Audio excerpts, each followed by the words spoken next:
안녕하세요.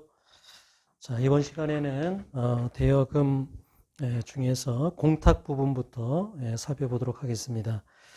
먼저 민법 487조에 보면은요, 변제 공탁에 관한 조항이 있습니다. 그 조항에 보면은 이제 변제 공탁을 할 수 있는 사유들이 나오는데요.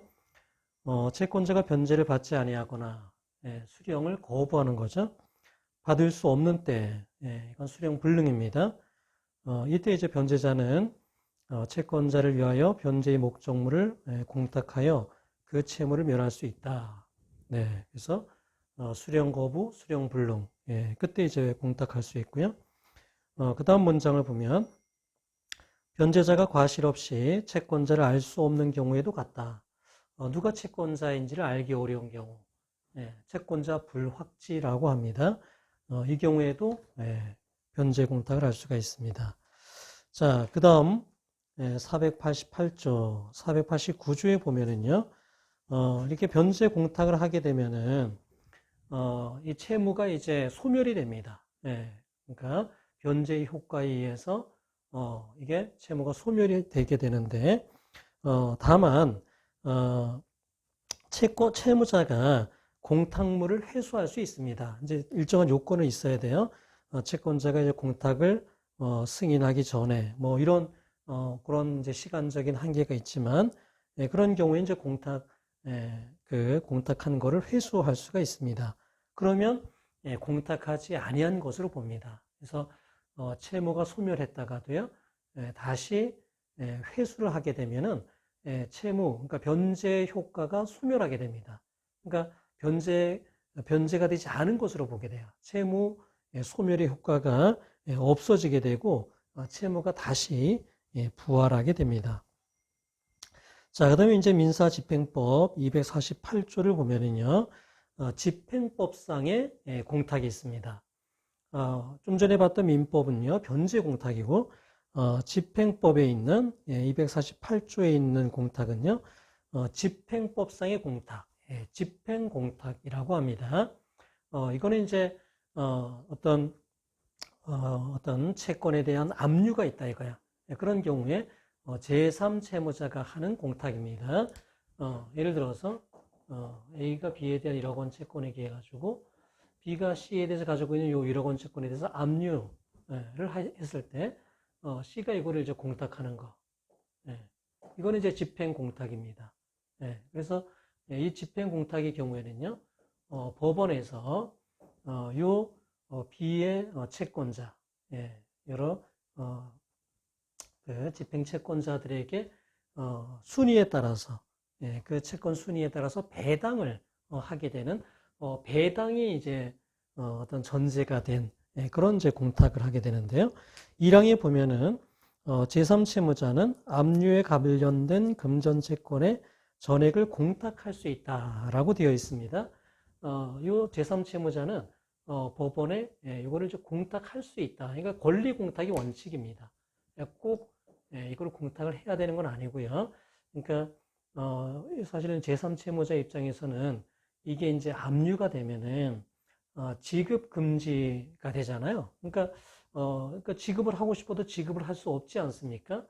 그런데 이행기가 도래되면 지연 손해금을 또 지급해야 되는 그런 불이익이 있단 말이죠.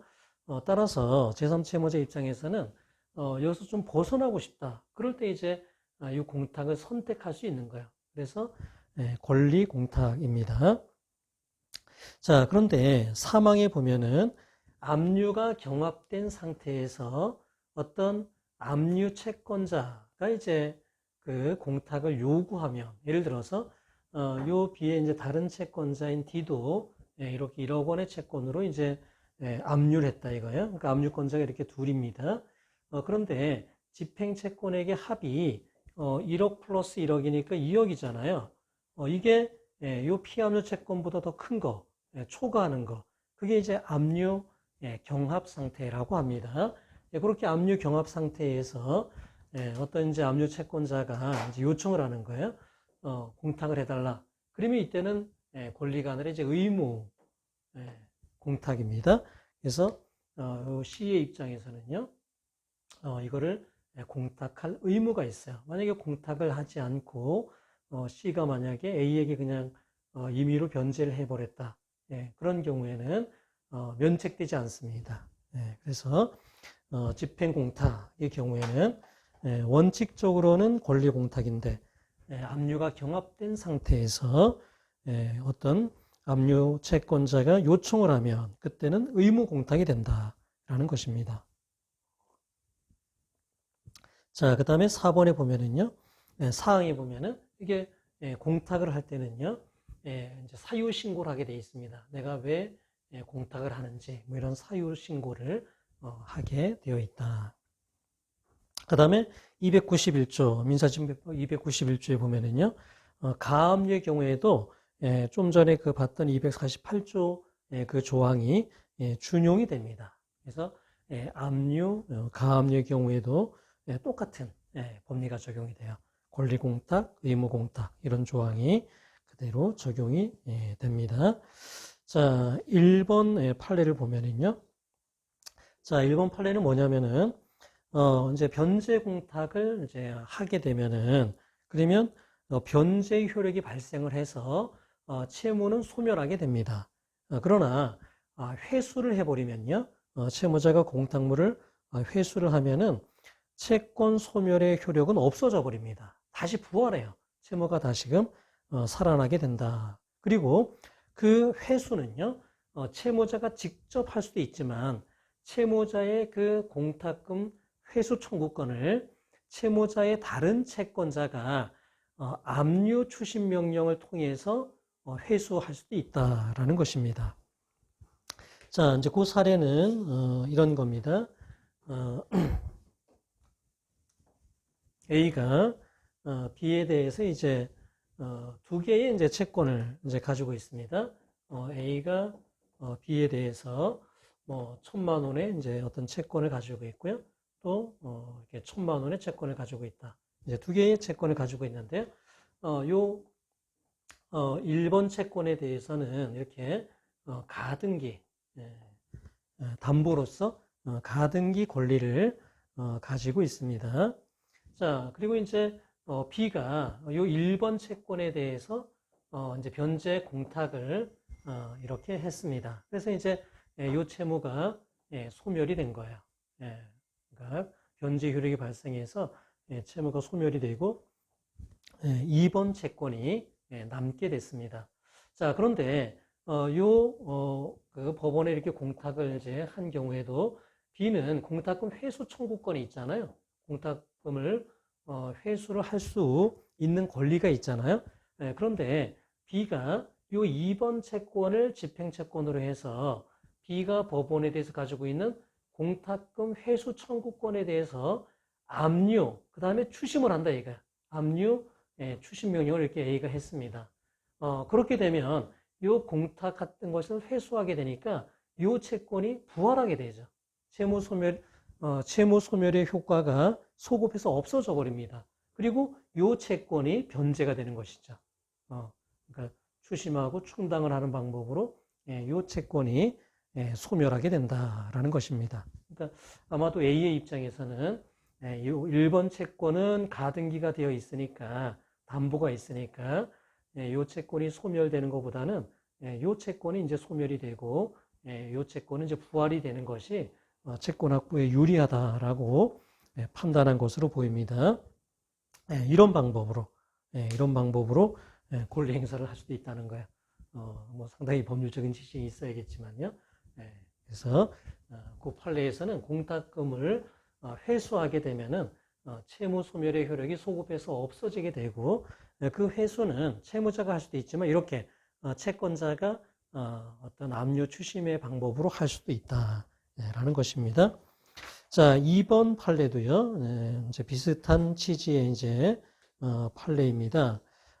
A가 B에 대해서 이제 1번 채권을 이렇게 가지고 있는데 B가 이제 이거를 이제 법원에 변제 공탁을 한 거예요. 변제 공탁을 했습니다. 그래서 이제 A는 요 채권은 이제 소멸이 됐겠죠. 요 채권은 이제 소멸이 되고 A는 법원에 대해서 공탁금 출급 청구권을 갖습니다. 공탁금을 찾을 수 있는, 출급할 수 있는 청구권을 갖게 된 거예요. A가요. 그런데 A의 어떤 채권자가 A에 대한 채권에 의해 가지고 이 공탁금 출급 청구권에 대해서 가압류를 이렇게 했습니다. 가압류. 그래서 이 공탁금 출급을 못하게 되는 거죠. 출급 청구권이 이제 지급 금지가 되니까 이 출급을 이제 못하게 된 거예요. A가. 자, 그런 상황에서 A가 B에 대한 다른 채권을 가지고 있는데요. 이 채권에 기해 가지고 B가 법원에 대 가지고 있는 공탁금 회수 청구권이 있잖아요. 공탁금 회수 청구권에 대해서 이거를 집행채권으로 해서 압류 추심을 하게 된 거예요. 그래서 이거를 압류 추심을 A가 하게 돼서 요거가 이제 변제가 되고 요거 이제 소멸이 되고 요 채권은 다시 부활이 되게 했다. 가능하다 이거야. 그러니까 비록 공탁금 출급 청구권에 가압류를 했다 하더라도 이 공탁금 출급 청구권과 해소 청구권은 별개의 채권이기 때문에 여기에 가압류가 되어 있다 하더라도 회수 청구권을 집행하는 데 문제가 없다는 거예요. 그리고 이 회수 청구권을 B가 직접, 채무자가 직접 하지 않고 그 채권자인 A가 채권 집행의 방법으로 집행하는 것도, 회수하는 것도 가능하다라는 것입니다. 그래서 그 2번 판례도 1번 판례랑 좀 비슷한데요. 여러분 이렇게 집행 관련된 어떤 판례들을 공부하다 보면 이렇게 회수 청구권, 출급 청구권 이런 게 나오거든요. 회수 청구권은 공탁을 이렇게 한 사람이 다시금 찾아오는 거, 이게 회수 청구권이고요. 출급 청구권은 이제 요 B가 피공탁자를 이제 A로 했을 거 아니겠어요? A가 찾아가야 된다라고 해서 피공탁자를 A로 했을 때 A가 이렇게 갖는 게 공탁금 출급 청구권입니다. 그리고 두 개는 별개다. 여기에 가압류가 돼 있어도 요거에 대해서 회수하는 데는 문제가 없다라는 게 2번 판례입니다.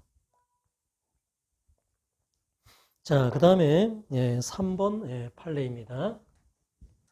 자, 3번 판례는 이제 민법상의 변제공탁 사유와 집행법상의 집행공탁 사유가 동시에 존재하는 경우들이 있어요. 그래서 뭐 어떤 경우가 있냐면은 대표적으로요. 이렇게 A가 B에 대한 어떤 채권을 가지고 있는데 A가 B에 대한 이 채권을 이렇게 C에게 채권 양도를 했는데 채권 양도가 다투어지는 경우입니다. A는 채권 양도가 무효다. 나에게 변제하라. 이렇게 주장을 하고 C는 채권 양도가 유효하다. 나에게 변제하라. 이렇게 주장을 하는 거예요. 그러면 지금 제 B의 입장에서는 채권자가 누군지가 알 수가 없죠. 그러니까 변제 공탁 사유 중에서 채권자 불확지 사유입니다. 변제 공탁을 할 수가 있어요. 그런데 이 상황에서 A의 채권자인 D가 어떤 요 채권에 대해서 이제 압류 추심 명령을 받았다 이거예요. 자, 그러면 요 채권이 압류가 됐다라는 그 상황은요, 집행공탁 사유입니다. 그죠? 피압류 채권. 이게 이제 압류가 됐다. 이거는 제3채무자로서 어떤 집행공탁을 할 수 있는 그런 사유가 된다라는 겁니다. 자, 이런 경우에 있는 B의 입장에서는요, 공탁을 이제 제대로 잘 해야지 그 책임에서 완전히 벗어날 수 있어요. 그래서 이런 경우에 이제 공탁을 어떻게 해야 되냐면은 공탁을요, 이제 공탁서가 이렇게 있으면은 공탁서에는 이제 중요한 게 이제 세 가지가 있습니다. 첫 번째는 이제 공탁의 근거 법령이 뭐냐가 있고요. 그다음에 피공탁자 누가 찾아가야 되느냐 이제 이게 있고, 그다음에 공탁 사유가 있어요. 이 세 가지를 적어야 되는데, 자, 요 채권자가 지금 누군지 모른다 이거야. 지금 채권 양도가 다투어지고 있다. 이거는 민법의 변제 공탁 사유죠. 민법 487조를 씁니다. 자, 그런데 이 채권이 지금 압류가 되어 있다라는 것은 이제 민사 집행법 248조.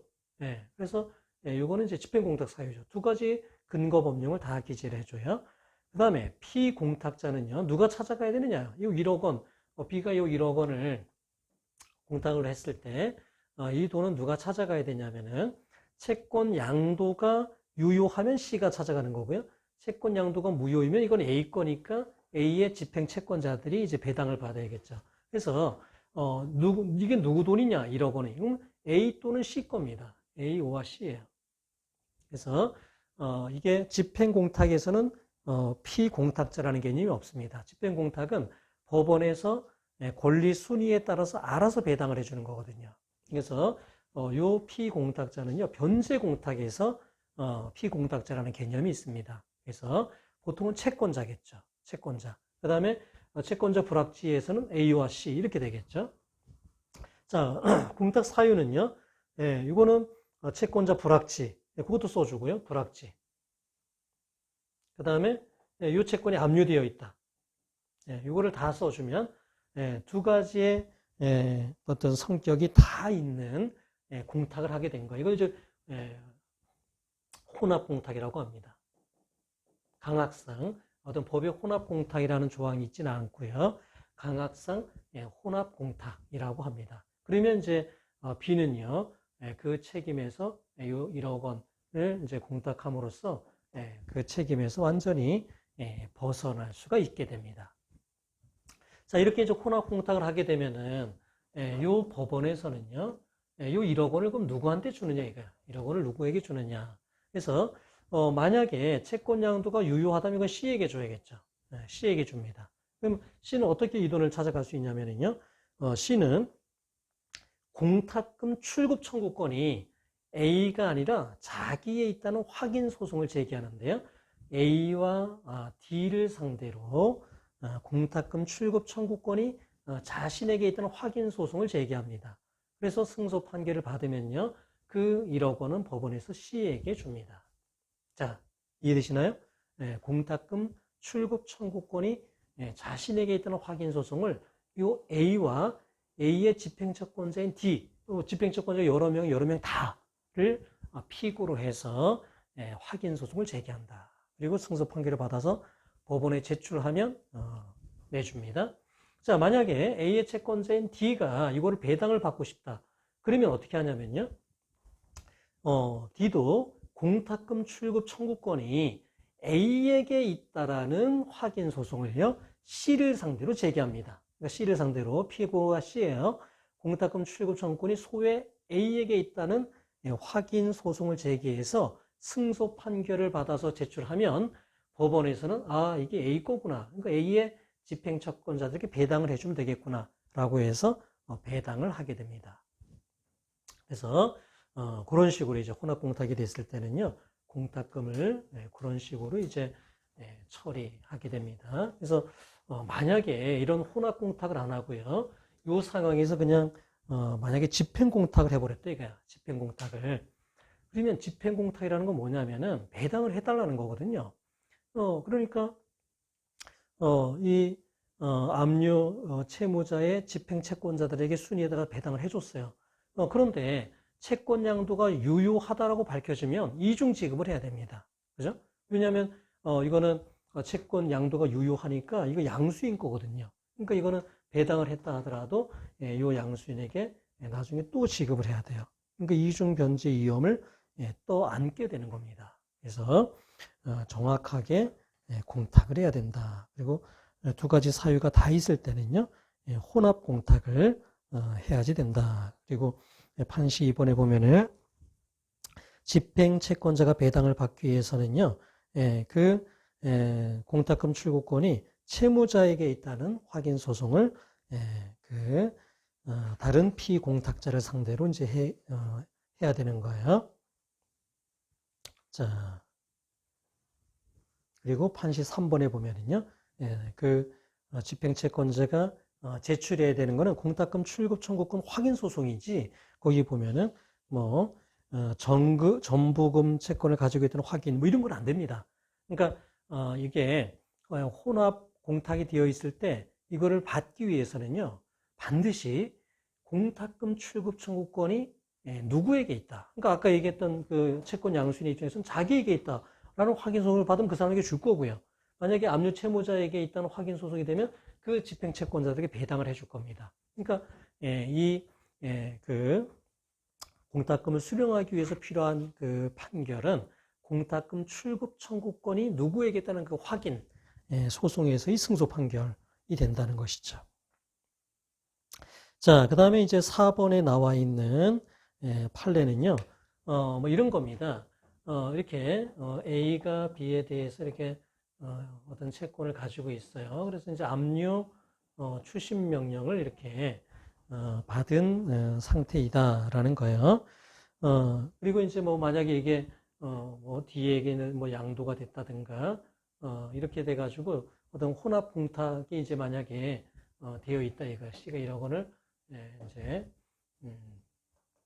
공탁을 했다 이겁니다. 그러면 압류 추심권자로서 A가요, 이거를 자기가 어떤 그 공탁금을 이제 출급을 하고 어떤 배당을 받아야겠다라고 했을 때 필요한 소송은 뭐냐면은 요 D를 상대로 공탁금 출급 청구권이 B에게 있다라는 소송을 제기하는 것이죠. 그래서 승소 판결을 받아야 되는 겁니다. 그러니까 원고는 누가 됩니까? 원고는 압류 추심권자인 A가 되는 거예요. 피고는요? 피고는 D가 되는 겁니다. 자, 어떤 확인을 구합니까? 공탁금 출구권이 소의 B에게 있다. 이렇게 이제 구해야 되는 거예요. 그런데 그 판시 이제 3번에 보면은 어떻게 이제 소송을 제기했냐면은 이게 원고를 이렇게 B로 표시를 한 거예요. 원고를 B로 이제 표시하고 피고는 D로 하고 확인은 이제 요 원고인 B에게 공탁금 출급 청구권이 있다라고 이제 소송을 제기했어요.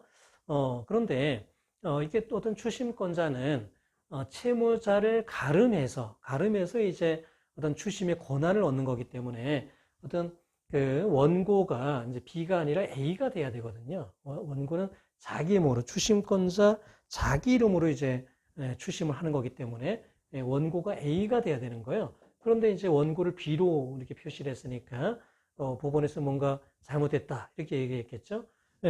그랬더니 그 다음 이제 18페이지 보면은 뭐라고 이제 또 바꿨냐면은 이렇게 이제 한 거예요. 그러면 원고는 이제 그러면 나다 A가 원고가 되고 피고는 D가 되고 어떤 확인을 구하냐면 이 공탁금 출급 청구권이 자기에게 있다, A에게 있다. 이런 확인을 이제 구한 겁니다. 이것도 잘못됐죠. 공탁금 출급 청구권은 소의 B에게 있는 것이지. 왜냐하면 피공탁자가 B 또는 D잖아요. 그러니까 공탁금 출급 청구권은 B나 D에게만 있는 것이지, 이 B의 집행채권자인 A에게는 있을 수가 없어요. 이렇게 이제 이거를 바꾸자. 법원에서는 아니 어떻게 피공탁자도 아닌 사람이 공탁금 청구권이 있느냐? 그런 확인을 구하느냐? 그래서 확인에 이익이 없다고 해서 각하를 해버렸습니다. 이거에 대해서 대법원은 물론 이제 잘못한 건 맞지만은 이거에 대해서 이제 어떤 성명을 하고 그죠? 어떤 성명을 하고 그럴 이제 필요가 있다라는 겁니다. 그래서 어떤 청구 취지를 정정할 기회를 이제 줘야 된다라는 거. 민사소송법 성명권에 보면은 그런 거 있잖아요. 어떤 그 법률적 모순이 있는 이제 그런 주장을 할 때 그거를 지적하고 그죠? 지적하고 정정할 수 있는 기회를 줘야 된다. 이게 성명권의 한 내용이지 않습니까? 그걸 제대로 하지 못한 잘못이 있다. 이제 그렇게 판단을 했습니다. 그래서 여러분 이제 4번 판례를 보면은요, 이렇게 그 공탁이 됐을 때 이 피압류 그러니까 채무자의 어떤 집행채권자가 이제 어떤 방식의 소송을 제기되느냐. 추심채권은 자기가 이제 원고가 되는 거고요. 자기가 원고가 되는 거고, 그 다음에 이제 공탁금 출급 청구권이 압류 채무자에게 있다. 그런 확인을 구해야 된다라는 것이죠. 자, 5번에 보면은요. 자, 어떤 이제 변제 공탁을 함에 있어서는요. 채무 전부를 공탁을 해야 돼요. 일부 공탁은요. 효력이 없습니다. 만약에 채무가 1억 원이에요. 1억 원인데 만약에 5천만 원을 공탁을 하잖아요. 그러면 5천만 원이 유효하고 5천만 원만 남는 게 아니고 일부 공탁은 무효이기 때문에요. 채무는 그대로 1억 원이 남습니다. 그거를 여러분이 잘 기억을 해야 됩니다. 그 다음에 판시 2번에 보면은요. 공탁을 한 때는 변제의 효력이 발생해서 소멸해 버리죠. 그래서 뭐 이렇게 A가 B에 대해서 1억 원 채권이 있는데 B가 이렇게 법원에 공탁을 해버리면 이건 이제 소멸한다 이거예요. 그래서 이 공탁금 출급 청구권에 누가 이제 뭐 가압류를 했다라고 하더라도 이 채무 소멸의 효과에는 아무 영향이 없다. 이걸 그대로 당연히 소멸한다는 거고, 이 공탁금 출급 청구권에만 지급 금지 효과가 발생하게 되는 것이죠. 자, 그 다음에 이제 박스 안에 있는 그 문제를 보면은요. 자, 공탁과 관련해서 자, 이런 사례입니다. 이제 A가 B에 대해서 1억 원의 매매 대금 채권을 가지고 있어요. 자, 그런데 A의 이제 채권자인 요 C가 5천만 원 내기 위해서 이제 요 가압류를 했습니다. 1억 원 채권에 대해서 가압류를 했어요. 여기 이제 홍길동이고 여기 이제 원고, 여기가 이제 피고입니다. 자, 그러자 피고가 이제 이걸 어떻게 했냐면은, 자, 5천만 원은 이제 가압류가 돼 있다 이거야. 5천만 원은 가압류가 돼 있으니까 그거는 이제 지급을 못 하겠고, 나머지 5천만 원은 이걸 이제 변제 공탁을 했어요. 변제 공탁을 했다. 뭐 차라리 이 경우에 B가 1억 원 전부에 대해서 집행공탁을 해버리면 돼요. 가압류의 경우에도 집행공탁을 할 수 있다라고 되어 있잖아요. 민사집행법 291조에서 압류에 관한 규정을 준용하고 있으니까요. 그런데 그게 아니라 이렇게 일부에 대한 변제 공탁을 했다. 그러니까 이건 무효입니다. 일부에 대한 공탁은 어떤 변제로서 무효예요. 그러니까 효력이 없습니다. 그리고 이제 그러니까 공탁은 변제는 안 된 것으로 보게 되는 거예요. 그 상태에서 A가 B에 대해서 이제 청구를 할 때는 어떻게 되느냐? 그러니까 요 1억 원은 그대로 살아 있는 것이고요. 이게 가압류가 돼 있다 하더라도 어떤 이행의 소를 제기하는 데는 아무 지장이 없으니까 A는 그대로 B에게 1억 원을 청구해 주면 됩니다. 그래서 거기 나와 있는 대로 피고는 원고에게 어떤 1억 원 및 그거에 대한 지연 손해금을 지급하라. 그렇게 청구해 주면 된다. 그래서 제일 중요한 핵심은요. 일부 공탁은요. 변제로서 효력이 없다. 무효이다. 그래서 채권자 입장에서는요. 그 공탁된 걸 고려하지 말고 일부 공탁된 게 변제됐다고 판단하지 말고 그대로 전부를 다 청구해 주면 된다라는 것입니다. 자, 그 다음에 이제 그 다음 박스에 있는 문제입니다. 자, A가 이제 이렇게 B에 대해서 채권을 가지고 있습니다. 2019년 4월 5일에 빌려줬고요. 2020년 4월 4일에 이제 변제기로 했고, 2억 원에 이제 월 1%의 이자 약정을 했습니다. 자, 이거에 대해서 이제 A가 C와 D에 대해서 이제 이중으로 채권을 양도했습니다. 이런 경우에 이제 누가 우선하느냐는 확정일자에 있는 채권 양도 통지가 누구께 먼저 B에게 도달했느냐, 이제 그거를 기준으로 우열이 정해집니다. 만약에 C에 대한 채권 양도가 먼저 확정일자로 이제 도달이 됐다면은 C가 이제 우선하는 거고요. 만약에 D가 먼저 되면 D가 우선하는 거고. 근데 이 사안의 경우에는 이게 동시에 같은 날 이게 도달이 됐습니다. 그런 경우에는 둘 다 대항할 수가 있어요. 둘 다. 그러니까 둘 다 대항할 수 있다는 거는 C도 채권 양수받은 2억 원 전부에 대해서 청구할 수 있고요. D도 채권 양수받은 2억 원 전부에 대해서 청구할 수가 있습니다. 자, 그래서 이제 B는 이걸 누가 채권자인지 모르겠다고 해서 채권자 불합치에 의한 공탁을 하게 됐어요. 그러면 이제 이거는 채무가 이제 변제가 효가 발생하게 돼서 이제 소멸이 되겠죠. 그러니까 채무 소멸의 이제 효력이 발생하기 때문에 C와 D는 더 이상 요구에 대해서 이제 청구를 못하고 공탁금 이제 출급 청구권을 행사를 해야 되는 이제 그런 이제 상황입니다. 그런데 요 B의 다른 이제 채권자인 E가요, 요 B가 가지고 있는 공탁금 회수 청구권에 대해서 압류 추심을 해가지고 이거를 찾아오면은, 그러면 요게 이제 요게 변제가 돼버리고 요 채권은 다시 부활하게 됩니다. 그죠? 부활하게 된다. 그러니까 요 C와 D는요, 다시금 요 2억 원에 대해서 청구를 할 수 있는데, C, D 둘 다 D항력을 가졌으니까 C, D 둘 다요 2억 원 전부에 대해서 청구할 수 있습니다. 뭐 그렇다고 해서 B가 이거에 대해서 뭐 2억 원을 4억 원을 변제해야 되는 건 아니에요. 뭐 그러면 다시 이제 요 B는요 이거에 대해서 또 채권자 불확실을 이유로 또 공탁을 할 수 있고 뭐 그렇게 되는 겁니다. 그래서 어쨌든 이 경우에 이제 C, D는 둘 다 대항력이 있으니까 그 중에 뭐 C가 청구한다 이거를 다 양수받은 금액을 전부 다 청구할 수가 있게 된다라는 것입니다. 자, 그래서 공탁에 대해서 살펴봤는데요. 조금 어려웠을 겁니다, 여러분이. 아마도 민법상의 이제 변제 공탁 사유는 그나마 이제 조금 익숙한데, 민사집행법상의 집행 공탁 이거는 조금 이제 낯설었을 수가 있는데요. 여러분이 이제 민사 기록을 보는 데는 항상 이게 중요한 쟁점이 됩니다. 그리고 여러분이 나중에 변호사로 어떤 실무를 할 때에도 이 집행 공탁은 대단히 중요한 그런 논점이 되니까요. 여러분이 잘 숙지해 주시면 좋겠습니다.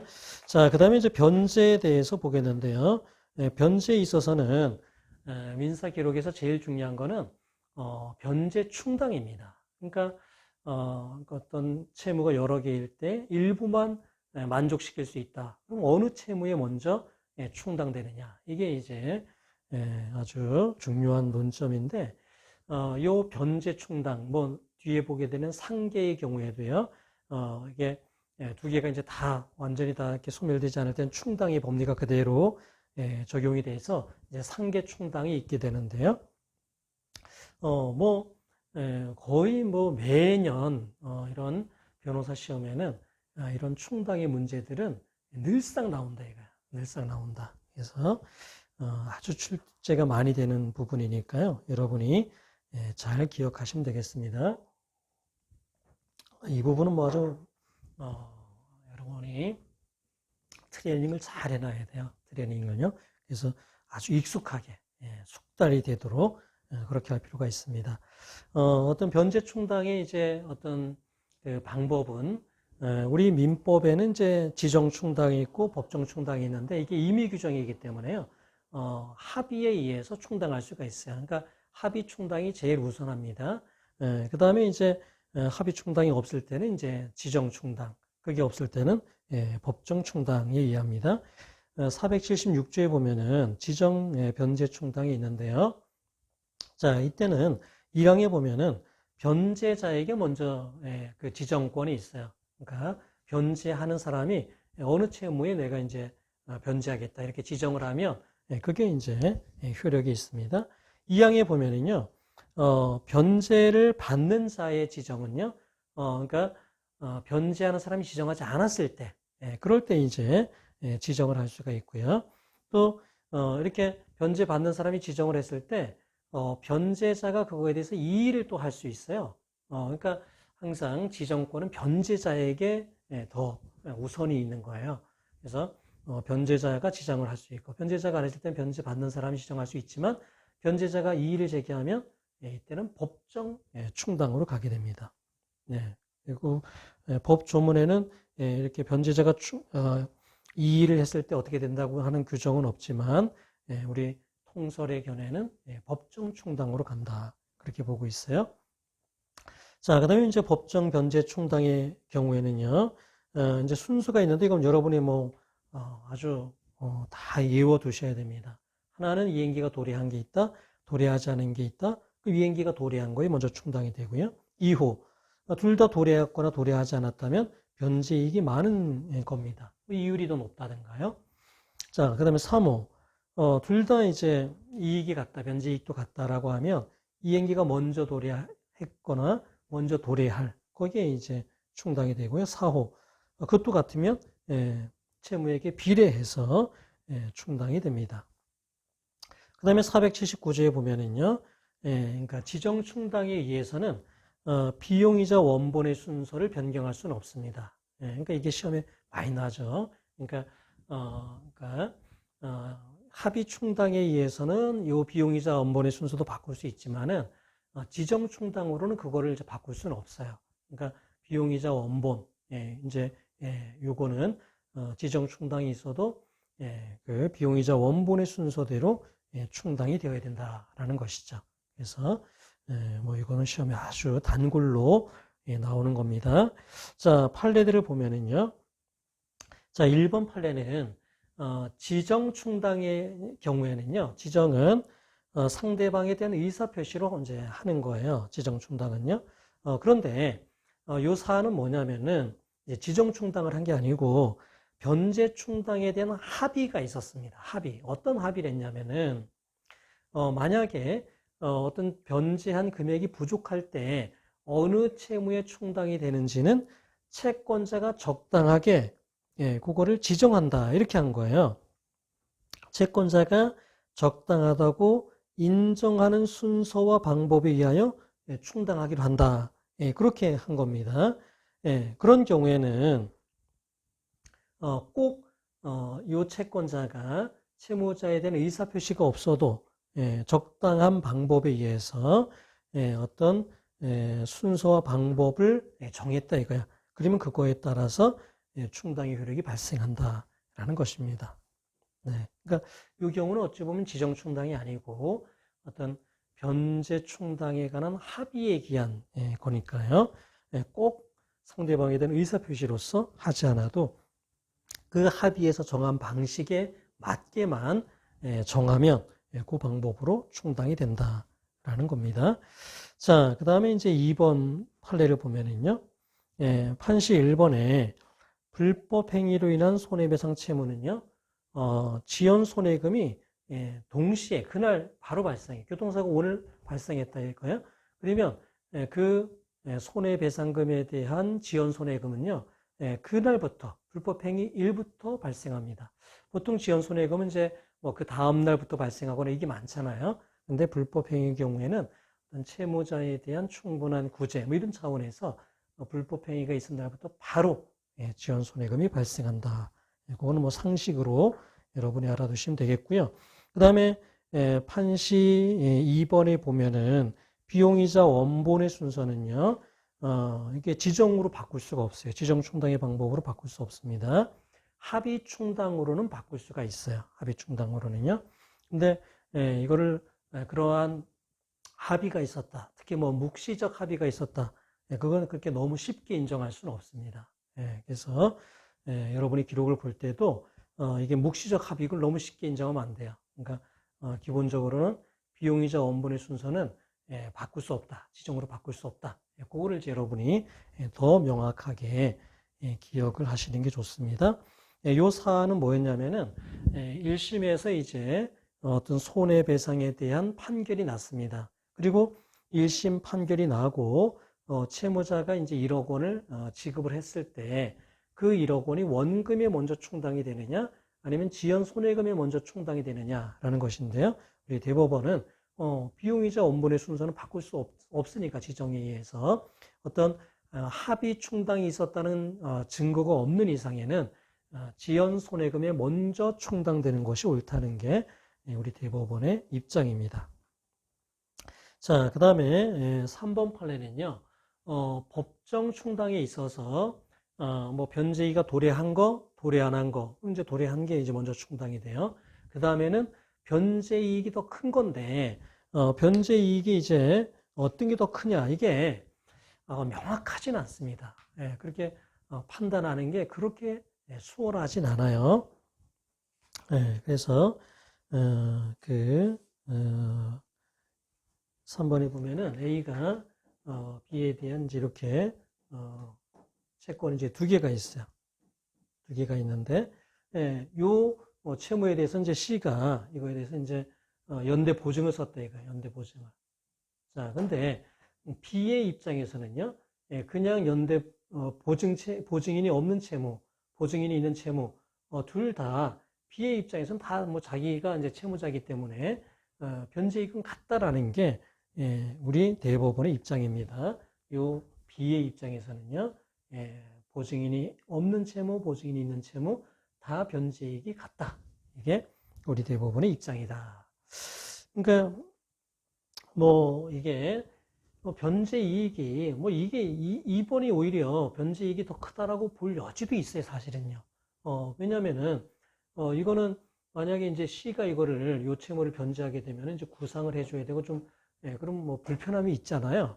그런 걸 고려할 때 이게 이제 변제이익이 더 많다라고 볼 여지도 있지만은 우리 대법원은 뭐 그 정도 가지고 변제이익이 차이가 있다고 보기는 어렵다 이렇게 판단을 하는 겁니다. 이건 좀 외워두는 수밖에 없는 거죠. 아주 논리적으로 이해되진 않아요. 그 다음에 A가 어떤 B에 대해서 이렇게 채권이 있는데 1번, 2번이 있는데 요 2번 채권에 대해서는요, 어떤 C가 이렇게 담보를 설정했다. 물상보증인이 있는 거다 이거야. 자, 이 경우에도 B의 입장에서는 어차피 다 자기 채무다 이거야. 1번 채무, 2번 채무, 다 채무다. 그러니까 물상보증인이 있는 채무, 물상보증인이 있는 채무, 물상보증인이 없는 채무, 둘 다 B의 입장에서는 변제이익이 같다라는 게 우리 대법원의 입장입니다. 자, 이것도 2번 요 채무가 변제이익이 더 크다고 볼 여지도 있어요, 사실은요.